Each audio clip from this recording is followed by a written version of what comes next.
Chapter 5. There's something weird about waking up from unexpected naps. Like they had crept up on you and pounced without warning, leaving you spiraling and uncertain. It was common to wake up without knowing the year, date, or season. Time was something that just didn't exist in that strange realm. A place partially outside of reality, like a subspace, or a black hole that swallowed you whole. Sam did have to wonder if she had died when she woke up. The walls were white, whatever she was laying on was flat and unbelievably soft, and no one else was there. Sam sat up slowly, feeling everything click on. It was strange and felt wrong on multiple levels compared to what she was used to. She was used to a slow, static-like wake-up, sleep clinging to the edges of her mind as everything began to turn again. Hunger wouldn't settle into place until a good hour afterward, and, of course, Sam was never quite ready to deal with people until she had had a good cup of coffee first. But this was a whole different ballgame. As if Sam were a computer, her body simply turned on. There was no lingering tiredness, no want to go back to sleep, not like before, and while that wasn't too bad, there was a sudden intense hunger, which was a problem. But again, it was different from what she was used to. Normally, it was a gnawing, tearing, deep feeling in her stomach and guts, a feeling that kept Sam from focusing until she gave in and fed herself. This was new, to say the least. The best she could compare it to would be a phone with barely any charge. Sam wasn't tired, but she was tired. That blinking, annoying message across her vision from before, insisting her energon was low, was now scrolling rapidly across her eyesight, repeatedly, telling her that she was at critical energon levels. She supposed that meant she was starving, but it didn't feel like it at all. Not like what she was used to, anyway. But other than the warning, red words pounded across her vision. Sam didn't feel too bad. She was sensitive and sore, but the immense pain from before was gone. A slow rotation of her arms and a glance at her legs, from ankle to thigh, revealed why. Someone had cleaned and bandaged her. Or at least that's what she figured those patches of gray metal laid over her fore and dusty blue coloring were, given that they were over all the spots that she had been injured. Robot patch job, who knew? The question that remained was who had done it. Sam sat still for a moment, letting everything sink in. She could vaguely recall the events that had transpired just before she passed out. The group that found her, none of them seemed like medics, not quite, or at least that's what Sam would guess. She froze. Ice filled her veins and coursed through her, choking off her windpipe and making her chest tighten. No. No. Sam couldn't breathe.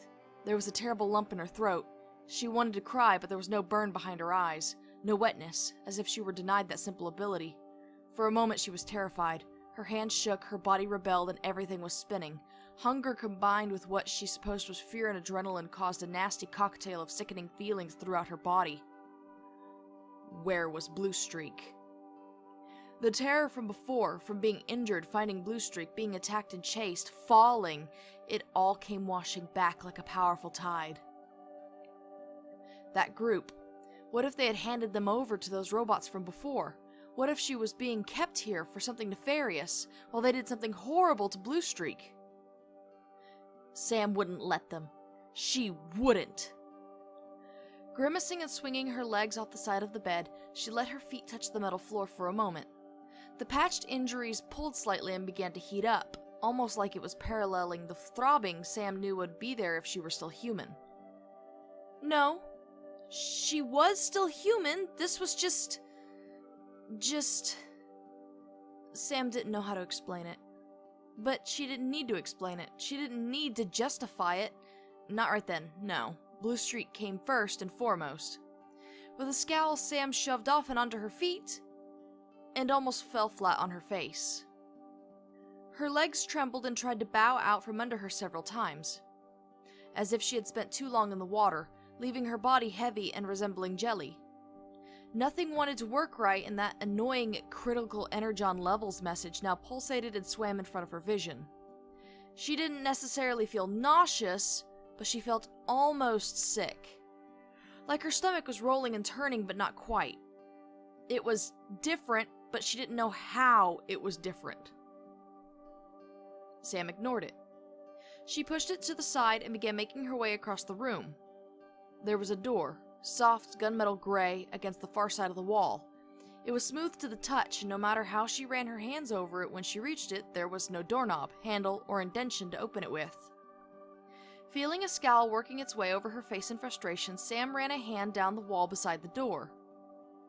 It would be just like this crazy sci-fi world to have control panels to open the doors.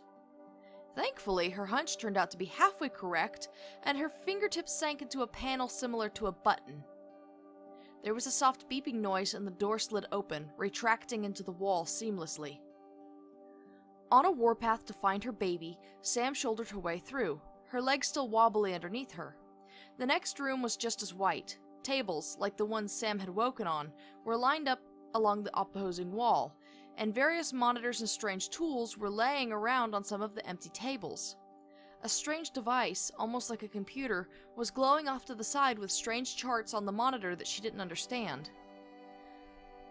None of that mattered, however, when Sam realized what was on one of the tables at the far end of the room. Bluestreak was curled up closest to the wall, holding onto a slightly bigger yellow and black robot that didn't seem much older than him. Sitting a little way from him was an adult, green and orange alien. Whatever he was saying to Bluestreak was making him curl up tighter against the other child, holding onto him tightly. Just slightly off to the side, another adult, this one black and white, stood tensely, his arms crossed tightly, as if he were restraining himself from hitting the green and orange one. That didn't necessarily matter to Sam.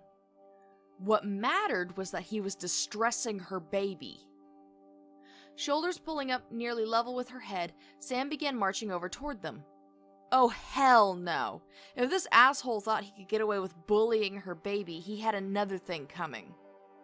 Baring her teeth and feeling something twitch deep in her head and chest, Sam quickened her pace. But she never quite got to him.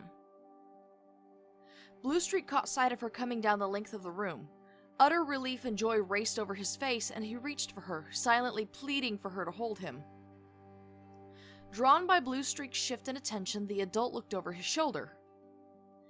Frowning, he gave a nod to the black and white one, stood, and practically speed-walked out of the room, as if he were running from her. Sam would have chased him down and pummeled him, had Bluestreak not started whining beggingly when she came into range. Ignoring the black and white robot left in the room, Sam scooped her darling up and cradled him to her chest. The other child watched curiously with large eyes, seeming to absorb everything she was doing. "Danny." Pressing his face into her, Bluestreak's small body practically melted into hers, seeming to find a sense of security and safety there. "I'm here." The murmur assured them both, and Bluestreak relaxed even further. Sam ran a hand along his small back, careful to avoid the little wing-like appendages sticking out. It felt strange. She was aware that it was smooth, that it was slightly warm to the touch, but there was no real sensation, like her brain was simply informing her of what was there instead of letting her experience it. Sam, was it? The black and white stranger stepped forward, speaking and carrying himself in such a stiff way that he reminded Sam of a literal robot, like one of those made on Earth, with limited mobility. "Have we met?" Sam eyed him cautiously, making certain she had a firm hold on Bluestreak. She couldn't remember having met him, but maybe he had been part of the group and she had just missed him? "No, but Jazz told me about you. I'm Prowl." Prowl inclined his head, sharp blue eyes watching her with keen intellectual interest. "It's nice to meet you." It was the only thing Sam could think to offer him. He was strange, almost seeming to stare right through her. She wondered if he was with that one from before, that was talking with Bluestreak, or if he had been making certain the other didn't cross any lines and hurt her baby. It was difficult to tell at this point. "Prowl, can I play with Bluestreak?" The other child climbed to his feet on the table and spoke softly, his voice small. He had patiently waited until neither adult was speaking to avoid interrupting. "You will have to ask his Danny Luck, Bumblebee." Prowl nodded at Sam, indicating her. Danny Luck must mean caretaker of some kind, she figured. "May I play with Bluestreak, Sam?" Bumblebee hesitated only for a moment before shuffling a little closer to her, pleading. His eyes were large and innocent, widening at the sides with his earnestness. There was nothing more he wanted to do than play with his new best friend. Sam had to avoid gathering him up in her arms as well and squeezing him. Instead, she looked down at Bluestreak to see what he wanted, only to come face to face with the same large eyes. "You want to play?" Sam murmured, low and soft, a smile crossing her face. "Can I?" Bluestreak sounded so uncertain but hopeful all the same. "Of course. Be safe, okay? I'm right here if you need me." She nodded at him.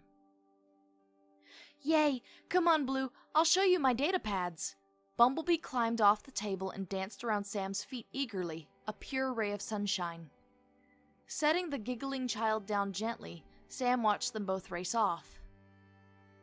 "You look after him very well." Prowl complimented, but Sam didn't quite hear him. Static filled her ears, her vision blurred roughly, and everything began to slide sideways.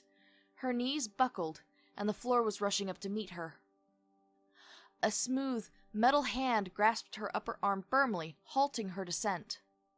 Sam blinked at the floor slowly, uncertain as to why she had stopped falling before her brain caught up with her and informed her that Prowl had, with uncanny speed, stepped around the table and caught her. His nimbleness had her head spinning further. She closed her eyes tightly. An unusual pain was crawling through her body now, one she had never felt before. It didn't stab, burn, or prick. It didn't squeeze, tear, or even pulsate. It was just there, like a rising tide slowly engulfing her. "You need Energon." Prowl's voice briefly swam in, before becoming static again. He seemed to be saying something else, Sam was half certain, but she just couldn't hear it. Her body was pulled upwards, and a soft, firm surface was put under her. Or maybe she was laid on it? Sam couldn't tell at this point. She was miserable. Something pushed and pulled at her shoulder in a gentle shaking motion, but she was so tired. So tired. Sam had pushed everything to the limit, and she was simply done. Everything was done. Bluestreak was safe and had a friend now, and she had made certain that they were among allies. Now her body was content with sleep, and maybe, just maybe, waking up from this weird dream. There was a pricking sensation in her arm, and everything faded from existence.